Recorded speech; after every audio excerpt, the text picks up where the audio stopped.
Bismillahirrahmanirrahim. Assalamualaikum warahmatullahi wabarakatuh.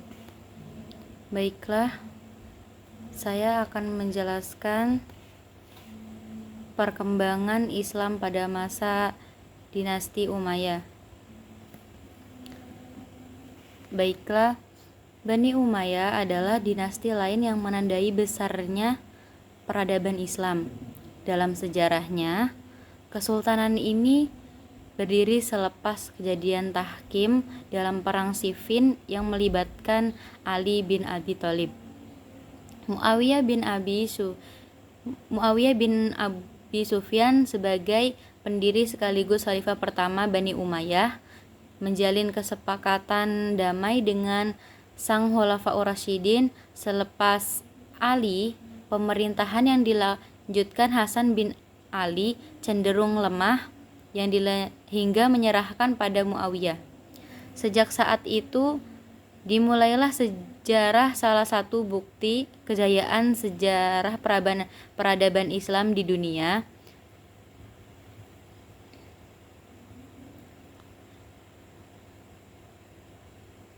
yaitu periode pemerintahan pada Bani Umayyah dibagi menjadi dua, yaitu di Damaskus Syriah dan Andalusia Cordoba atau Spanyol.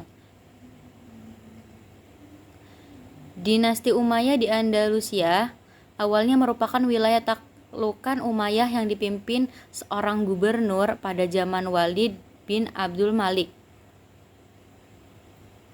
Andalusia kemudian diubah menjadi kerajaan yang terpisah dari kekuasaan dinasti Abbasiyah. Setelah berhasil menaklukkan Bani Umayyah di Damaskus, kekuasaan Umayyah di Spanyol berlangsung 275 tahun pada 756 sampai 1331 Masehi. Kemajuan yang dicapai. Berbagai kemajuan dalam sistem pemerintahan dan ilmu pengetahuan berhasil dicapai Bani Umayyah. Yang pertama, kemajuan dalam sistem pemerintahan. Kemajuan dalam sistem pemerintahan yaitu pendirian Departemen Pencatatan atau yang disebut Diwanul Hatam. Pendirian Pelayanan Pos atau yang disebut Diwanul Barid. Pemisahan urusan keuangan dari urusan pemerintahan dengan mengangkat pejabat bergelar Sahibul Kharaj. Penggunaan bahasa Arab sebagai alat komunikasi resmi dalam pemerintahan, pencetakan mata uang, pembangunan fasilitas umum, misal gedung, masjid, sumur, jalan raya, pengurangan pajak dan menghentikan pembayar upeti, jizyah bagi orang yang baru masuk Islam. 2. Kemajuan dalam agama dan ilmu pengetahuan. Penyempurnaan tulisan mushaf Al-Quran dengan titik pada huruf-huruf tertentu, pembangunan Masjid Al-Amawi di Damaskus dan Al-Aqsa di Yerusalem, perluasan Masjid Nabawi di Madinah, pembangunan rumah sakit bagi penderita kusta, pengumpulan hadis, menyamakan kedudukan orang Arab dan non-Arab sehingga kembali bersatu. Oke, selanjutnya keruntuhan Bani Umayyah. Ada beberapa faktor terhadap Bani Umayyah, misal Khawarij, Syiah dan non-Arab atau yang disebut Mawali.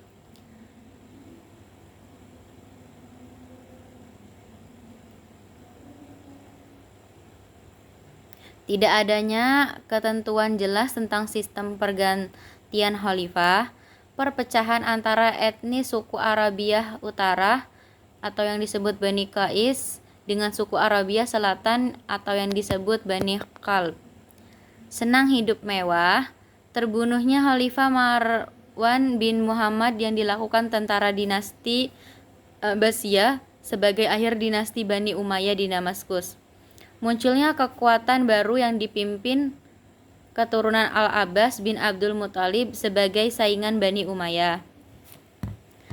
Baiklah, itu saja yang bisa saya kesimpulkan. Kurang lebihnya mohon maaf. karena kesalahan datang dari saya dan kebenaran datang dari Allah Subhanahu wa taala. Sekian, terima kasih. Wassalamualaikum warahmatullahi wabarakatuh.